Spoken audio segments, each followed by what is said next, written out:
Cool. Hey everyone, hope you're all doing well. So this week we're going to review this shot from Perez for our free review. The reason I chose this shot in particular is because there is a lot of amazing stuff going on in here that I think a lot of people should have in their animations, and it'll help a lot of people to see that. But then there's a lot of things, common mistakes that are in here that I think you will benefit from as well. So I think this is a really great shot where it's in a good place, and so the notes will be really applicable for a lot of people. And so let's just watch the shot real quick. The choice is yours. Kiss Emma. Kiss Emma and remove her powers. Or everyone she loves dies. The choice is yours. Kiss Emma. Kiss Emma and remove her powers. Or everyone she loves dies. The choice is Sweet. So a few things I want to talk about. What's really nice, I'm just going to mute it, is you can see it's a very fleshy animation. So you can see the eyes, the eyelids here drop down with the down of the chin, right? So it's really connected the face a lot with the dialogue being said. So that's something a lot of people miss. And when you just have the mouth moving by itself and none of this material connected to the movement of the mouth, it's when it looks very static and not organic. And you can see there's a great example of everything being really connected. So he's done this really well, right? You can see here, he's paid a lot of detail to it. And he's put some nice arcs on the mouth here. But the thing is, it's such a static animation, so I wouldn't, when it's such a static animation, big arcs on the mouth kind of look forced and a bit strange. So they generally complement a head movement in one direction. So if you're going to do like this sort of arc here, right, you'd probably want to have the head working with that arc and not just having the mouth do it. Otherwise it just looks like you're talking a bit crooked. So that's one note I have here, is to connect these, is either take them out and just have it more contained, or connect it with a head accent to help bring it all together. So that's the first thing. And then the next thing that we have, which is cool, is the mouth is a little bit floaty, a little bit mushy with the transitions from the dialogue. So if we watch towards the end here, or everyone she loves. She loves. If we watch here, she. If you watch this mouth corner, the spacing is super even.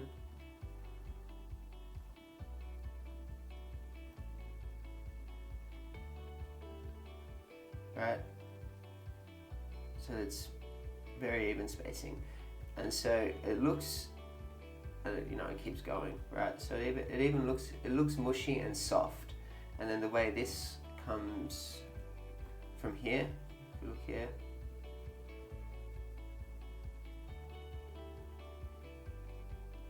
right? So it's a little bit soft and mushy. So with mouth shapes, I find it best, if this is mouth shape A and this is mouth shape B, do whatever you need to so it doesn't look like it's just popping, and then just get there as soon as possible, and then just have a nice ease, because what we want the audience to read is shape A and shape B. So if you're saying chew, you've got two shapes. You've got the and then the chew, right? Chew. So we need to see this, should just be let's say, and then the oo. So these are the two that are going to tell the audience what we need to hear. And this transition is if we spend time in this sort of like half shape or something, it's not going to read as well. So you really, and with lip sync, when it's moving fast and stuff, you really need to pick and choose the shapes that you hold and you want the audience to see. And so that's a good example here of when she says, what does she say? everyone she Everyone loves. she loves Her powers. her powers. Everyone Everyone she loves. So we're not really seeing one actually. One. You could probably open the mouth here for one more and then close it again for the she. So everyone. one, and then close it for the she. So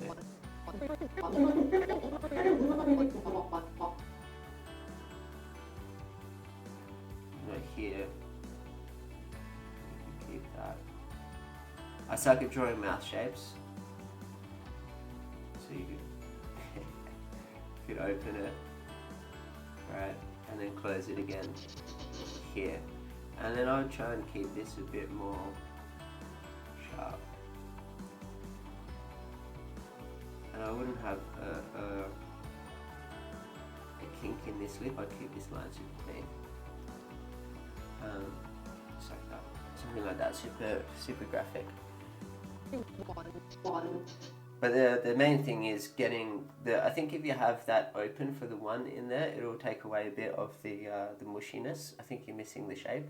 But then just in general, I think throughout you have that kind of mushiness between shapes. So let's have another watch. The choice is The yours. choice is yours. Kiss Emma. Kiss Emma and remove her powers. Or Everyone. everyone she loves dies. Yeah, so I'll go back to the lip sync. I really want to quickly go to the eyebrows now. So you've done a really great job at connecting this part of the face. But this part of the face is living on its own little terms, right? Pizza face. So for example, to make the pizza.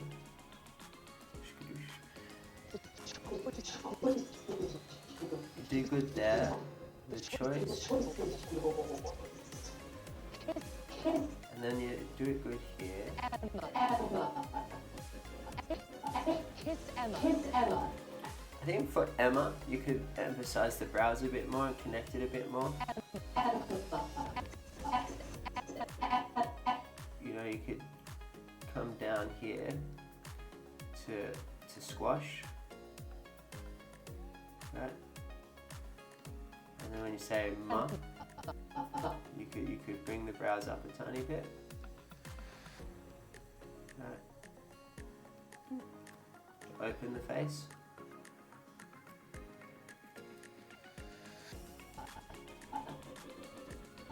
Emma. And And then you do a nice squash here. Kiss Emma. Kiss Emma and remove her powers. And then this is where it gets really disconnected. So we're coming out, which looks a bit odd. Sorry, I'll mute it again. So we're coming outwards, which looks really odd because we can't really move our eyebrows individually out like this. It always has to come on an arc, so that the up and the horizontal have to work together to create a nice douche, not a straight out.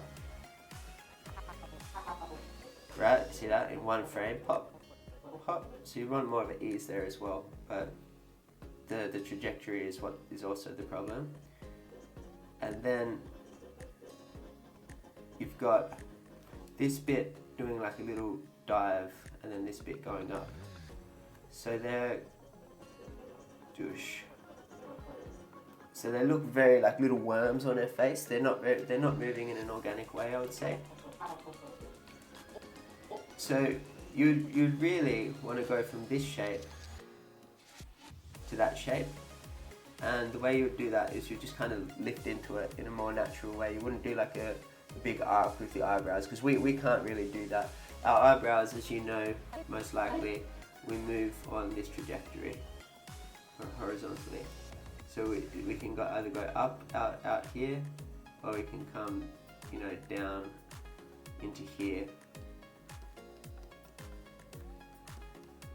But we can't really move so sideways and be a bit. It's a bit flexible, the animation you have here. Right. And then here they're relaxing by themselves, but nothing else is happening in the face if you watch. So they just relax, but it'd be good to connect that with the eyes here.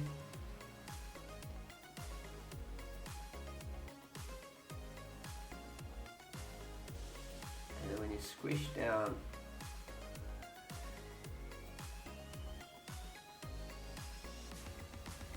you're doing a tiny bit of an arc here. This one kind of works though.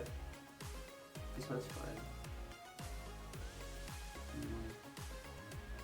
The reason this one works is because you've got just as much down as you do across, so it is coming in on a nicer arc, so it's not too bad. But then you've got this great opportunity here to open the eyes, because you're pulling this down, right? So it makes sense to get these eyes open. If you want to keep that like this, you can, but at least open it this amount. I would, yeah, just open it that amount. And then you can also lift the brows up as well. Even though you're angry, and just push open that face, and then you can close it again here. And it'll be a lot more interesting, and that won't be so static. Yeah.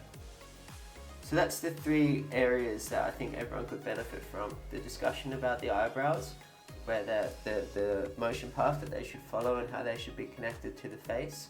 The lip sync, how you should favor shapes, and the less time you spend going between shapes, the better. And then the arcs in the mouth are more suited to when you have a more exaggerated animation or have head accents to support them. And then I would avoid this kind of peanut mouth. I would keep the top line busy and the bottom line clean, and it'll be a more appealing shape. And if you keep the mouth corners either down or up, it'll look nicer than the middle as well. It's that tiny little things. But like I said, what you've done really not. Oh, I'd watch as well how much she's squashing and stretching the skull. You can see here. Yeah. So because again it's so contained, you don't want to squash the skull so much, because now it just looks like her head is squashing and squishy. When if it was a more exaggerated movement, you could get away with it. So I would take off or reduce dramatically the amount of squash you have on her whole skull, right? And then sharpen up the lip sync so it's more sharp. You can clean these teeth out of here if you like. If you don't want them, just clean the mouth shape a bit.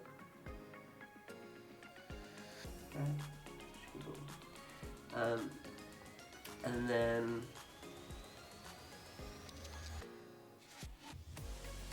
control those eyebrows.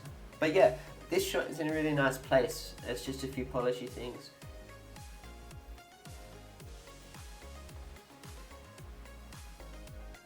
Kiss Emma. The choice is yours. The choice is yours. The choice is yours.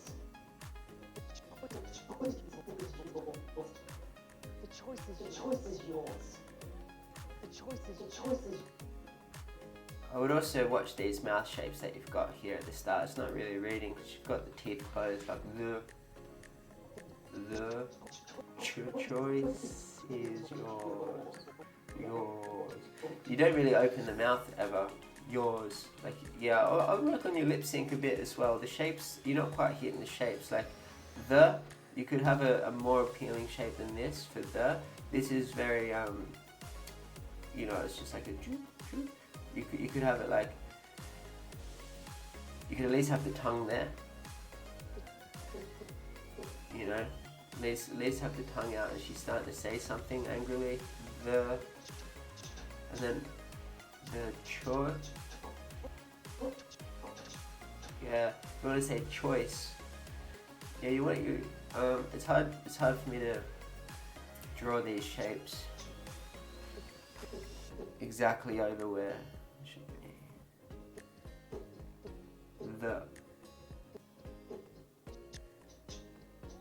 So you want to see the tongue and a little bit of open for and then the choice.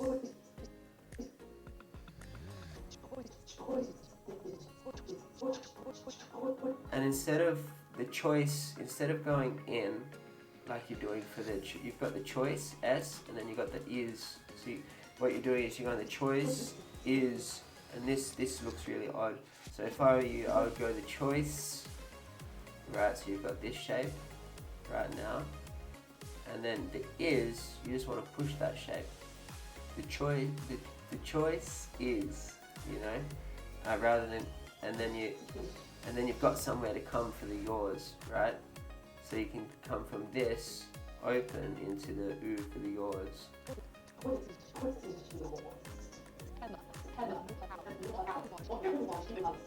Yeah, so I'd work on the start of that as well.